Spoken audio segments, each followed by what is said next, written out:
Silakan. Baik, selamat malam Pak Ihan dan juga teman-teman semua. Eh, di sini kami dari grup 7 akan mempresentasikan tentang shortest path routing dan ATM atau asynchronous transfer mode. Materi ini akan membahas bagaimana data dikirimkan melalui jaringan dengan efisien dan bagaimana algoritma routing itu membantu menemukan jalur terbaik untuk pengiriman data tersebut. Next.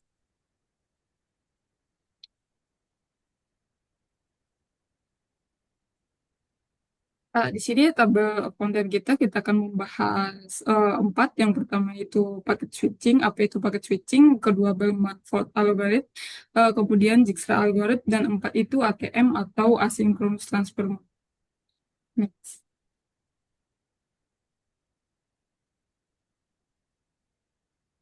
Next, Pak.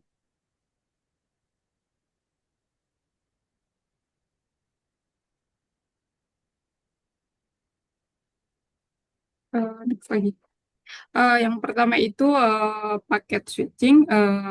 Packet switching ini metode pengiriman data dengan memecah-mecah data menjadi beberapa paket sebelum dikirimkan. Tujuan ini adalah dari pemecahan data ini supaya terdapat fleksibilitas dalam proses pengiriman data. Nah, setiap paket ini dikirim secara terpisah melalui jaringan dan bisa melewati beberapa jalur yang berbeda.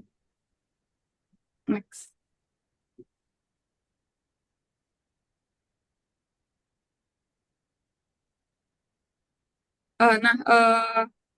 Paket switching itu tidak bisa berjalan tanpa network routing. Di mana network routing itu menentukan rute terbaik agar paket dapat sampai ke tujuan dengan cara yang paling efisien atau misalnya berdasarkan jarak, waktu, atau biaya transmisi. Nah, metode routing ini tugasnya itu memilih jalur kemana paketnya harus dihantarkan supaya sampai ke tujuan dengan kos yang sekecil mungkin. Nah, sebuah router itu memiliki dua fungsi utama.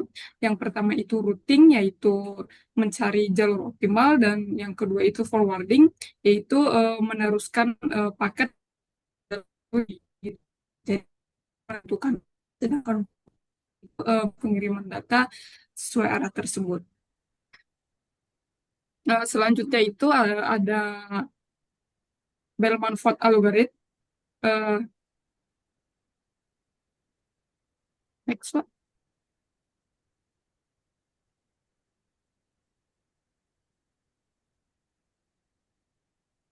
Nah, selanjutnya kita masuk ke algoritma Bellman-Ford. Algoritma ini digunakan untuk mencari jalur terpendek pada lapisan jaringan atau network layer. Prinsip kerjanya itu adalah menghitung menghitung cost atau biaya minimum untuk mencapai suatu node tujuan semua melalui semua tetangga yang ada. Karena setiap node memperbaharui tabelnya berdasarkan informasi dari tetangga. Algoritma ini juga disebut di distance vector algorithm. Maaf Pak, slide-nya kelewat. Itu udah slide ketujuh kalau nggak salah. Masih di slide ketujuh.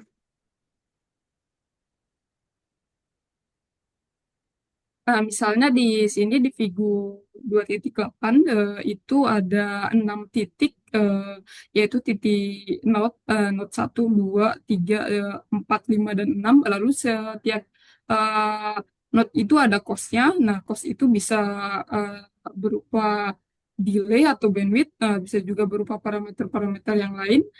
Misalnya di sini kita melihat antara titik 3 dan 6.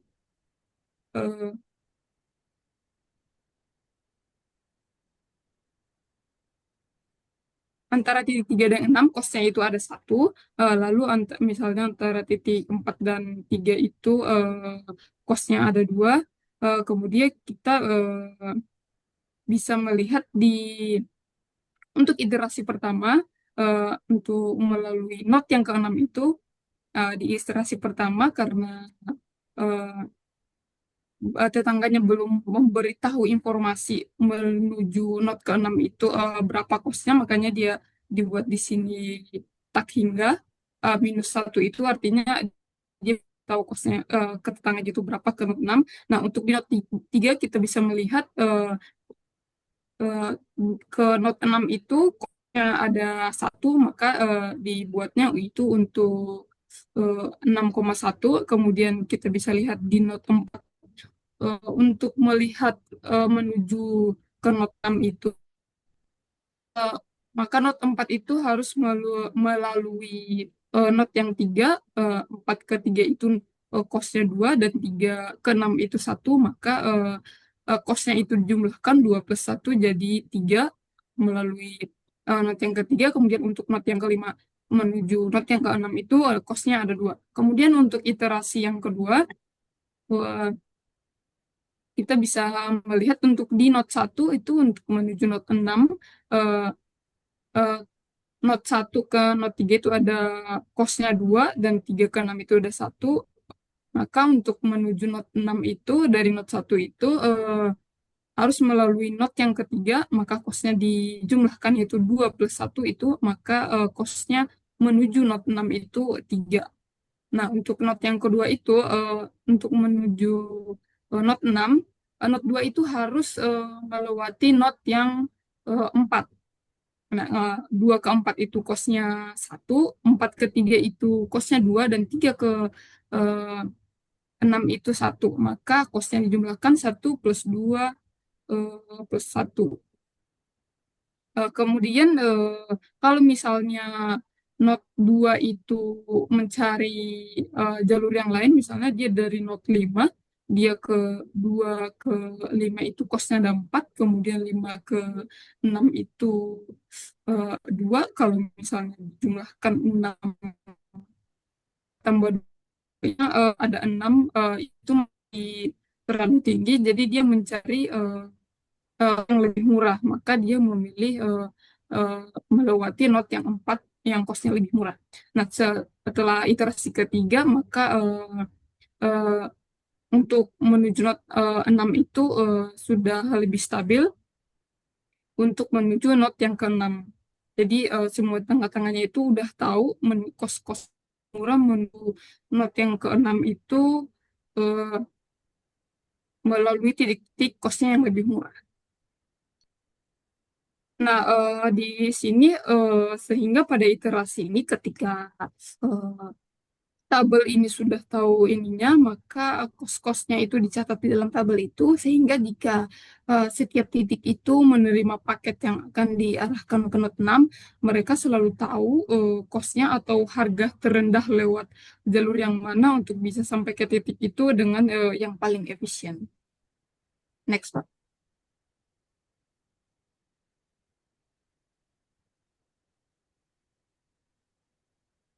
Kemudian jika terjadi kerusakan pada jalur algoritma Bell-Marford atau BrickPath, maka algoritma akan melakukan update ulang pada tabel routing. Nah, jika terjadi kerusakan ini, maka akan dilakukan update ulang yang di semua node itu memiliki informasi yang benar. Namun kelemahannya ini adalah ketika ada loop atau jalur yang rusak, misalnya 3 ke 6 itu jalurnya rusak, bisa terjadi infinite loop atau di mana node tersebut terus menghitung sampai tak terhingga. Putusnya koneksi antara node 3 dan node 6 itu merambat perlahan sampai diketahui oleh semua tabel yang kita bisa lihat di tabel 7.2. Nah, pada iterasi pertama, Note 3 misalnya mengarahkan next node ke 4 karena next 3 ke 6 itu sudah terputus. Maka untuk mencapai Note 6 itu, eh, Note 3 mengarahkan ke 4, tapi Note 4 ini sendiri masih menuju ke Note 3 untuk melewati ke Note 6.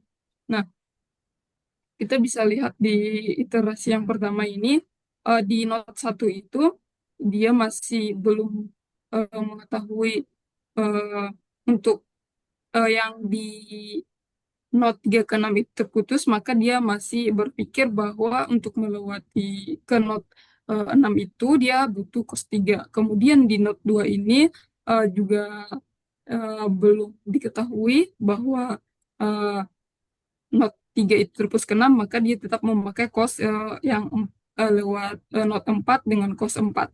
Nah, di not ketiga ini, ya karena udah terputus ke not 6, maka dia akan mencari jalur yang lain ke not 4. Dia akan melewati not 4, kemudian ke 5, maka jumlah kosnya itu 5, ya 2 plus 3 itu 5, sampai masih sampai ke not 5. Nah, kemudian untuk not 5 ke 6 itu kosnya 2. Kemudian di iterasi yang kedua ini, setelah uh, share screen-nya terputus. Oh, Pak Syahrir yang putus.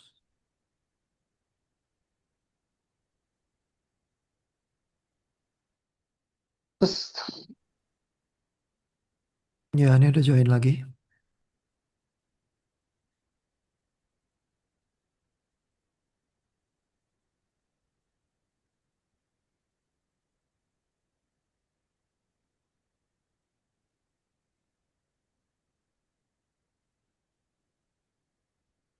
Eh, oke, baik, kita lanjut. Kemudian pada iterasi yang kedua, not 4 akan membetulkan eh, tabel routingnya, karena kalau next node-nya adalah 3, maka cos mencapai 6 itu 2 plus 5.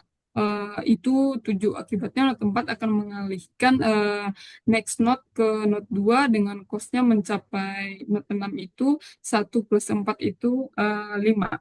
Sehingga tertera 2,5.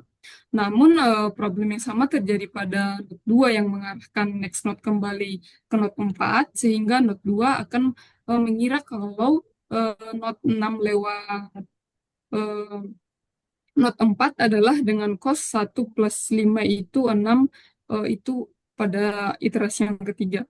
Nah, tabel routing ini baru mencapai kestabilan pada iterasi yang keempat. Nah, pada iterasi keempat ini, Not akan mengalihkan next node ke Not 5 untuk menuju ke Not 6 dengan cos 3 plus 2 sama dengan 5. Nah, sehingga tertulis 5,5.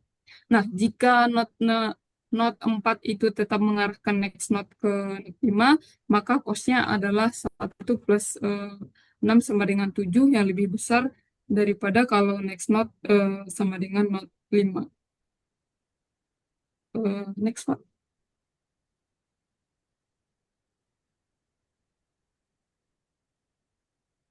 Nah, kemudian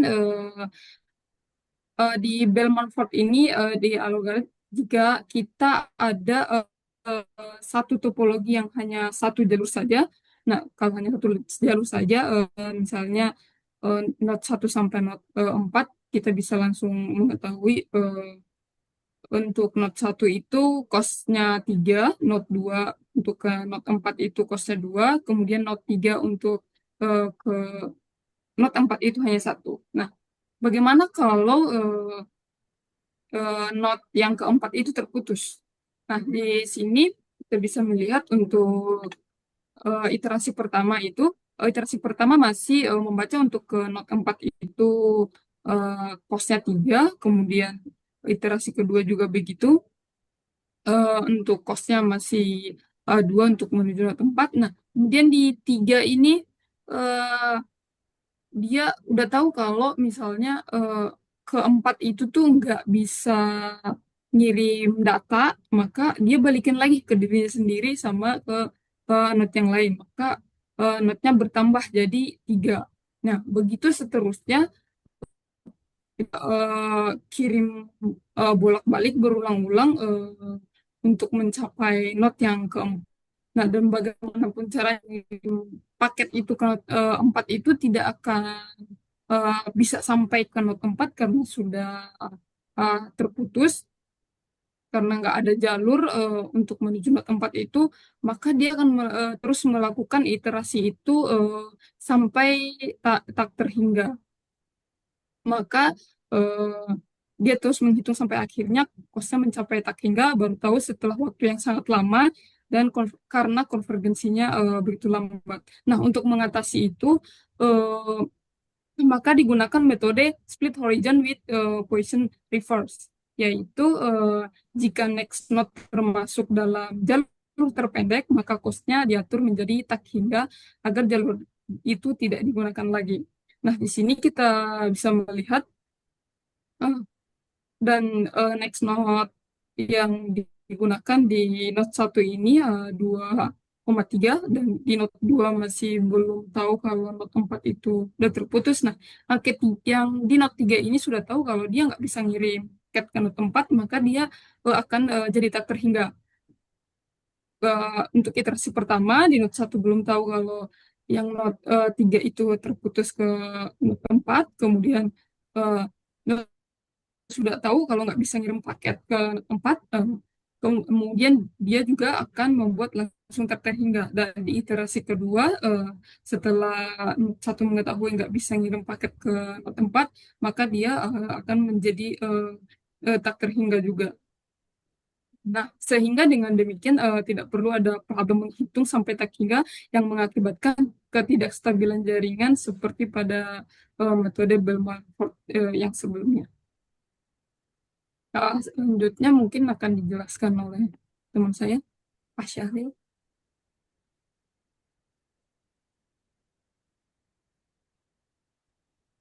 Untuk selanjutnya kita akan menjelaskan tentang Dijkstra algoritma.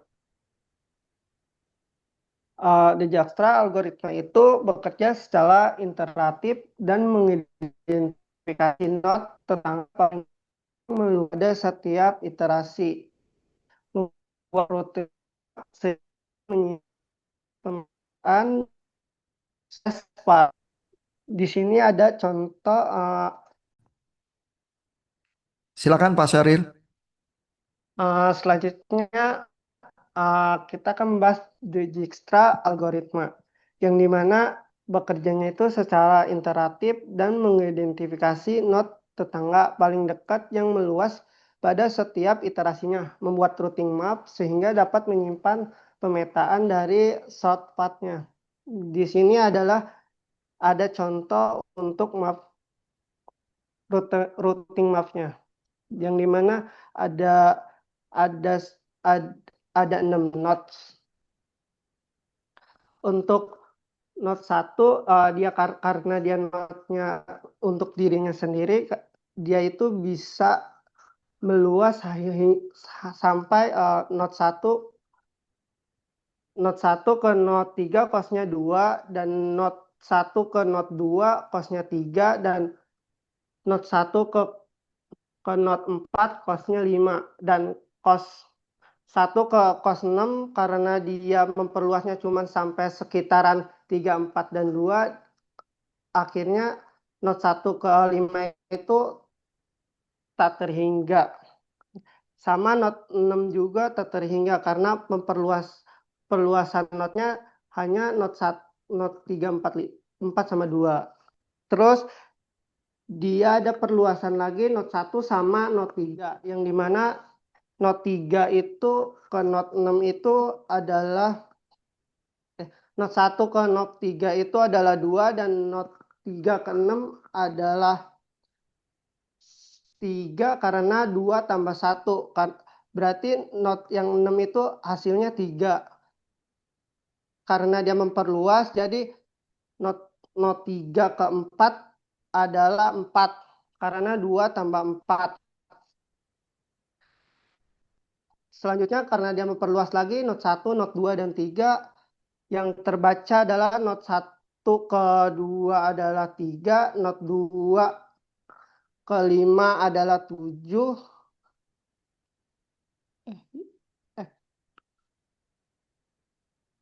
Ya, node 2 ke 5 adalah 7, dan node 1 ke 3 2. Karena ini udah node 1 ke node 3 ke node 6 adalah hasilnya 3. Terus karena dia memperluas lagi node 1, 2, 3, dan perbedaannya cuman di karena yang di Note 5 itu jalurnya lewat Note 2 sama 5, maka hasilnya 7. Sekarang dia sudah si Note-nya itu sudah mengetahui ada kos yang lebih murah. Dia lewat jalur Note 1 ke Note 3 ke Note 4, hasilnya 4. Eh, eh, karena dia tahu Note Note 1 lewat Note hasil 3, Note 6 hanya 5. Udah, karena selanjutnya juga udah stabil, maka notnya udah stabil di angka 5. Terus untuk garis bawah ini adalah not terendahnya si not. Selanjutnya perbedaan kerugian Bellman dan Dijkstra, yang dimana kecepatan konvergensinya dilakukan bertahap not, sedangkan Dijkstra lebih cepat karena semua not secara dari topologinya. Untuk ketahanan terhadap perubahan jaringannya, Bellman itu lebih rentang looping infinitif jika terjadi kerusakan link. Nah, sedangkan Dijkstra itu lebih stabil, tidak mengalami looping. Untuk aspek ketiganya itu kebutuhan informasinya. Bellman itu lebih hanya tahu informasi dari tetangga. Sedangkan Dijkstra itu harus memiliki informasi lengkap seluruh jaringan. Untuk selanjutnya kompleksitas komputasi. Bellman itu lebih sederhana, bisa dilakukan secara terdistribusi. Sedangkan Dijkstra itu lebih kompleks dan memerlukan daya komputasi tinggi. Untuk selanjutnya, kemampuan bobot negatifnya dapat menangani link cost negatif. Sedangkan Dijkstra itu tidak bisa menangani link cost negatif. Selanjutnya akan dijelasin sama Pak. Baik, selanjutnya saya akan menjelaskan asynchronous transfer method atau yang biasa disingkat oleh kita ini ATM. Jadi ATM ini merupakan salah satu metode paket switching, tapi dengan karakteristik yang sedikit berbeda ya. Kalau pada paketing biasanya ini data dikirimkan secara bebas dan bisa melalui jalur yang berbeda-beda. Pada ATM ini prosesnya bersifat connection oriented. Artinya sebelum data ini dikirim, sistem akan lebih dulu menentukan jalur khusus yang akan dilewati. Dengan cara ini, ATM bisa menjamin quality of service atau QoS untuk setiap koneksinya. Jadi data yang bersifat eh, sensitif terhadap waktu seperti video dan voice bisa dikirim dengan lebih stabil dan minim delay-nya. Adapun cara kerja dari ATM ini, jadi strategi agar QoS ini bisa eh, terpenuhi adalah dengan cara memperkecil paket-paket datanya menjadi ukuran-ukuran yang sangat kecil. Nah, biasanya paket data ini di ATM disebut sebagai cell dan ukurannya ini hanya terdiri dari 53 byte. Dan sel yang pendek dan panjangnya fix ini menguntungkan karena menyederhanakan desain switch sehingga dapat dioperasikan dengan kecepatan tinggi. Selain itu, tidak eh, ada waktu tunggunya ya karena transmisi pakai data yang panjang dan bersih. Setiap sel ini mengandung 5 byte header yang disebut label dan sehingga metode switch ini juga disebut sebagai label switching. Dan sehingga metode ini ATM ini ya melakukan setup koneksi di awal sebelum melakukan switching di mana source harus menyatakan traffic descriptor. Karena data yang diminta setelah itu koneksi terbentuk pada setiap switch terdapat informasi jalur output untuk input dengan identifier tertentu dan identifier berikutnya yang harus ditambahkan pada header. Seperti yang ada di gambar ini ya. Contohnya pada input 5, di sini ada video dengan ID 25. Ini akan dikirimkan kepada output N dengan ID 75 dan voice 3 dengan voice ID 32 ini juga akan di switch pada output 1 dengan eh, ID 67. Samanya sama juga dengan input 6 yaitu pada ID data dengan ID 32. Di sini dia akan dikirimkan ke outputnya kepada output 3 dengan ID 39. Lalu video dengan ID 61 ini dia akan di switch ke output 2 dengan eh, ID 67. Selanjutnya Mas.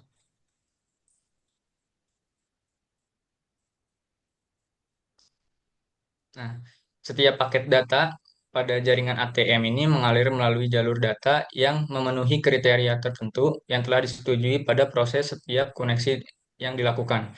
Jadi jalur data ini disebut virtual channel connection atau VCC, dan beberapa VCC ini dapat digabungkan menjadi satu kelompok yang disebut virtual path connection atau VPC. Dan setiap VPC ini diidentifikasi menggunakan virtual path identifier atau VPI tertentu. Jika kita lihat di gambar ini, jadi VCC ABC ini digabungkan menjadi satu VPI 3 dan pada antara ATM switch 1 dan ATM cross connection. Dan kemudian akan menjadi VPI 5 menuju ATM switch 2. Dan VCCD ini akan menjadi VPI 2 dan kemudian menjadi VPI 1 untuk menuju ke selanjutnya.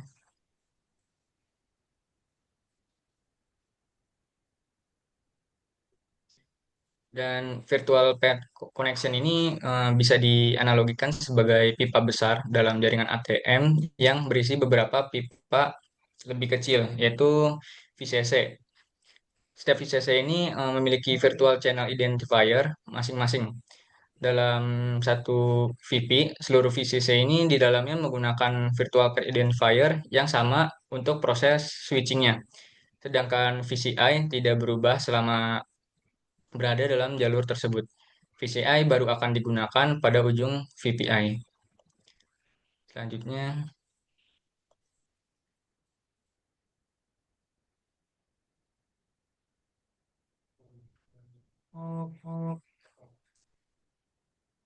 kesimpulan yang akan dibacakan oleh Mas Syahril.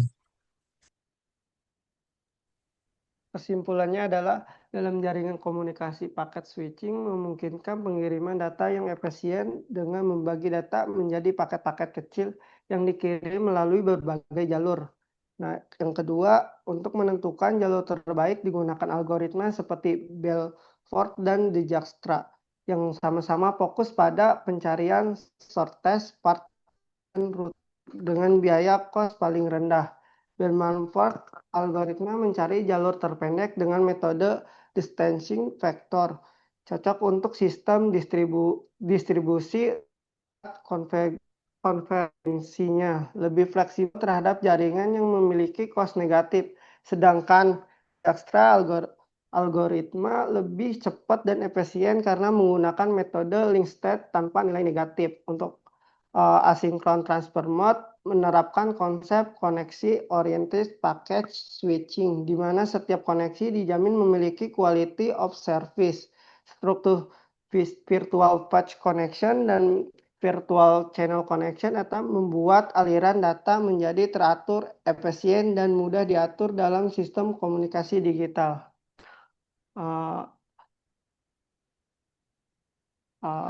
Dari kelompok kami cukup sekian dan terima kasih. Oke, thank you untuk grup 7. Kebetulan grup satu kemarin gagal hadir onsite jadi malam ini juga bertugas. Ya dari grup satu yang udah belajar materi yang sama ada pertanyaan nggak untuk grup 7? Grup satu, Pak Iki, Pak Frans, Pak Rian, ada pertanyaan nggak untuk grup 7? Sebentar, Pak.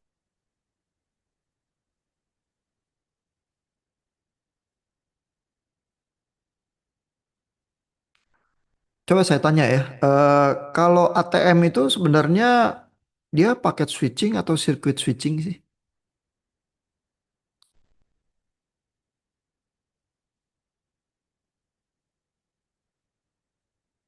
Kan dia bunyinya tuh connection oriented ya. Kenapa itu kayak bunyinya kayak ini ya, kayak telepon kabel ya, kayak circuit switching ya.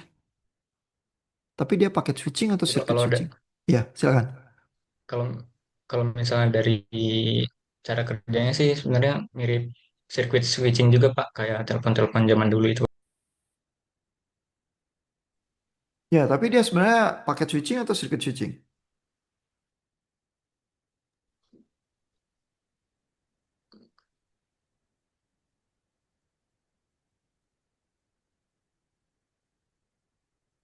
Lagi nanya AI ya.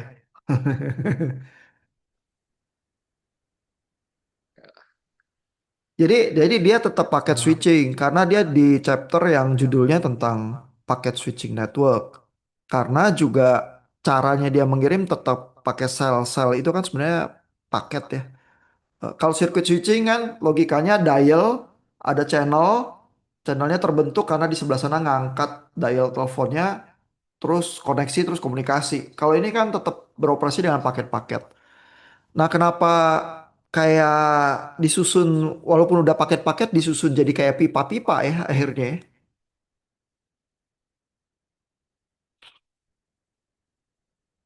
Bisa kebayang nggak? Kayak ATM itu kan binatangnya lain sendiri ya dibanding Bellman Ford atau Dijkstra ya. Itu tadi bacanya Dijkstra itu karena nama orang Belanda.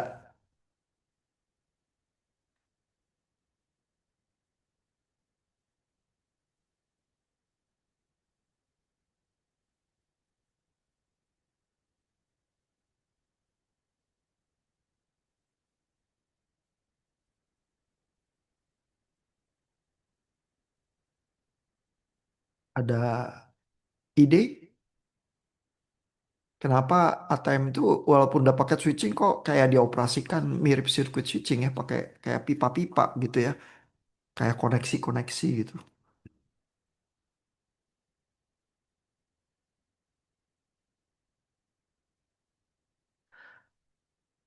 Nah, jadi penjelasannya si Garcia ya, dia bilang karena butuh QoS, quality of service. Kenapa? Karena kalau di dalam jaringan yang paket switching kita tetap butuh semacam komunikasi yang mirip kayak telepon. Jadi kalau kita mau bertelepon di jaringan internet yang operasinya sebenarnya paket switching ya, supaya kualitas panggilan suara kita itu bisa dijamin pakai sistem-sistem yang kayak gini yang beroperasinya connection oriented. Karena begitu connection oriented, berarti pas di call pertama berusaha di setup callnya itu dari ujung pipa sampai ujung sebelah sana labelnya tuh udah disusun. Makanya setiap switch itu istilahnya di dalamnya kan ada matriks labelnya. Jadi label masuk, baca label cepet keluar dari jalur mana tempel label baru gitu ya. Nah itu udah disetujui dari awal dari ujung pipa yang transmit sampai ujung pipa yang receive.